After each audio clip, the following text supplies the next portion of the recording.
Hello and welcome all. This is our book, I Am Good Enough. My name is Jacob, and the other two presenters will be Soleil and Paige. The rhetorical situation of our story follows the purpose of teaching children about microaggressions, specifically how microaggressions impact students' self-esteem and how to promote an environment in which we respect our peers and value our differences. Now, our audience is young children, ages starting from 5 years old to 6 years old, which are typically kindergartners and first graders. We chose this audience specifically because this is the perfect time to start to discuss big concepts in a way that is age appropriate.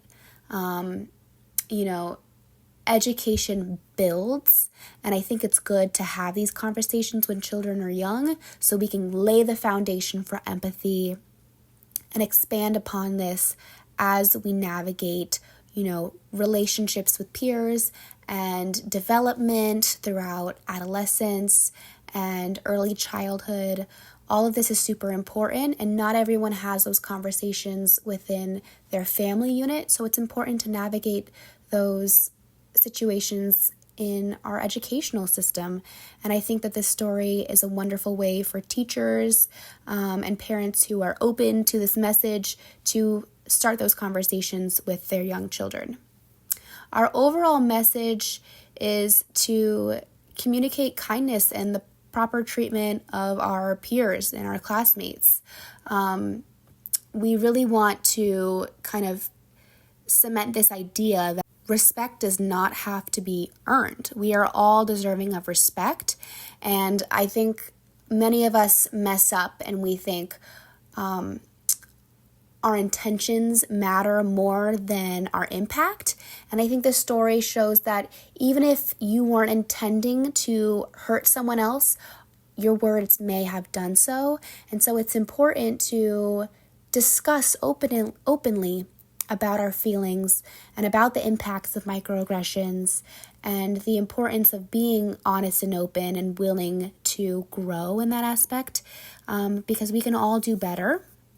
And I think it's important because not only is this story, beneficial for children who may be experiencing microaggressions at school, but it's also beautiful and valuable to children who maybe don't experience microaggressions at school, because they can see how that impacts their peers and learn and grow in that way. And so I think our story is beautiful in many senses, and I think it's just overall a great learning opportunity for young children. Our thesis was that we wanted to address the effects of microaggressions on self-esteem through a kid-friendly narrative by incorporating vocabulary and illustrations that are easily digestible. Logos and our attention and development was our lunch scene. She could have either accepted her classmates calling her Hannah, but her name was Johanna. And her authenticity was her standing up for her name and telling others that they were wrong. Another part was the sleepover. There was a scene in our book where they all have a sleepover, and she thinks of taking off her bonnet because her peers around her are calling her silly, but her authenticity is her being herself for her protective, for her hair. Next, our last tension and development was the princess party. She was getting told that she couldn't be Cinderella because of her skin tone and that she didn't fit it, but in the end, she was being the princess that she just genuinely wanted to be. Now for character development. The comfort zone she was going through was feeling secure in her familiar environment where she has always been surrounded by people who understood and accept her, like her family and her close friends. Now, her want was she wanted to be accepted by her new group of friends. Moving to a new town, she just wanted to be accepted. Something new, like an unfamiliar situation that she was experiencing, was her new friends judging people who differ from what they consider being normal. Now, her adaptation was broken down into 3 parts. Johanna faces judgment for her name. Like I have said before, for the tension. She experiences criticism for wearing a bonnet at a sleepover, which is something unfamiliar to her friends. And the last one is that she's being judged for dressing up as Cinderella, a character her friends associate with being white because she is black. Now, she got what she wanted, and that was her friends eventually coming to respect her for embracing her differences rather than conforming to stereotypes, and she got them to embrace her differences. But what price was it at? Johanna struggled with self-doubt and frequently relied on her parents for emotional support or adult figures to maintain her confidence. Lastly, in the end, Johanna emerges stronger, able to embrace her true self with confidence while still earning her friends' acceptance. We use pathos in our story through the language that we use. The language we use is appropriate for school-aged children, ages 5 to 6. We discuss pretty big concepts within our story, and the language we use is very important to connecting our ideas to our audience. For example, in the scene where Johanna is disrespected when her classmates use the incorrect name to refer to her and then ignore her when she corrects them, we have Mrs. Davis, her teacher, sit the girls down and explain by saying names are special and we show kindness by using them the way someone asks us to. This is a very simple way of explaining respect to children, right? If we love our classmate, if we love our new friend, even if something is easier, we have to do the harder thing because at the end of the day, they deserve our respect. And it doesn't matter what's convenient for us when you're hurting someone through your words, even if you don't intend to. And that's an important lesson for children to understand. Now, we can also see this reflected when Johanna is judged for wearing her bonnet at the sleepover. She goes to her aunt's house, and her aunt reassures her by saying her hair is beautiful. And then Johanna has this realization, and she says, "My aunt is right. My hair makes me me. I feel much better about my hair." This is huge because it shows children, right, throughout the story, we have this tension developing. Is Johanna going to conform to what her friends expect her to be? Or is she going to stay true and authentic to herself, which is ultimately fulfilling her as a person, right? Because she's staying true to herself. When she says, "My hair makes me me," this is huge because it's showing children that the things that you can't change about yourself make you you. And that's important. That's who you are. And you shouldn't have to change anything about yourself in order to appeal to your classmates, to make friends, to demand respect, and to be loved. Because we're all different and we all deserve a mutual understanding of one another. And we're trying to drive this point home to children so that they can understand microaggressions in the classroom and to be more, conscious about race differences, which is a pretty big concept for children to understand, which is why it's so important that we use language that they can comprehend.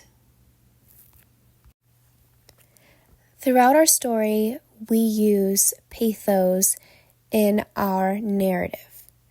We see Johanna go from a happy-go-lucky kid to being ultimately challenged throughout the story. We see when she's invited to a sleepover where her friends discuss how her bonnet looks silly when they're getting ready for bed, how that impacts Johanna's self-confidence and assurance in herself. We see this again when it's Johanna's birthday and her friends challenge her decision to dress up as Cinderella instead of, Tiana, the only Black princess. We see the boxes and the otherization that Johanna is subjected to and the way that this makes her feel.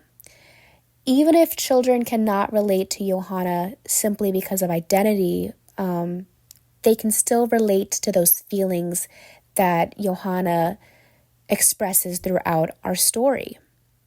Feelings of difference, feelings of not fitting in and being rejected from one's peers. Our narrative is crucial for driving home the overall message of our story, which is interconnectedness and finding confidence in who you are, standing up to those who challenge you and make you feel inferior or small. In our story, we use pathos or emotions to establish credibility, and we do this by including vivid imagery. Our inclusion of vivid imagery on page 4 evokes an emotional response in children. On page 4, we have Johanna, our main character, at lunch with her new friends, and they are refusing to call Johanna by her correct name and instead have shortened her name to Hannah. Now, Johanna is visibly distressed in this image, and this evokes an emotional response in children. Children can empathize with Johanna because they may have as well felt those emotions at some point in their life. And even if they might think, okay, well, maybe Hannah is an easier name to say, they can resonate with those feelings that Johanna is experiencing through her facial expressions, and make that connection that, okay, well, sometimes the easier thing to say isn't the right thing to say. And that's what we're really trying to get our audience to understand, which is why our imagery is so important and powerful in this story.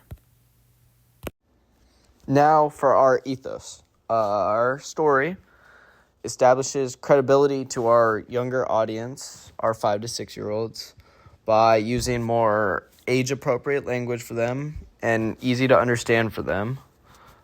We specifically use things like names are special, and we show kindness by using them the way someone asks us to. And by doing this, having their teacher say this, it allows the kids to understand how a teacher would talk to them, and it shows our evidence of wanting to make sure that our target audience gets the sense of community, and by using this specific verbiage that our children can understand and empathize with.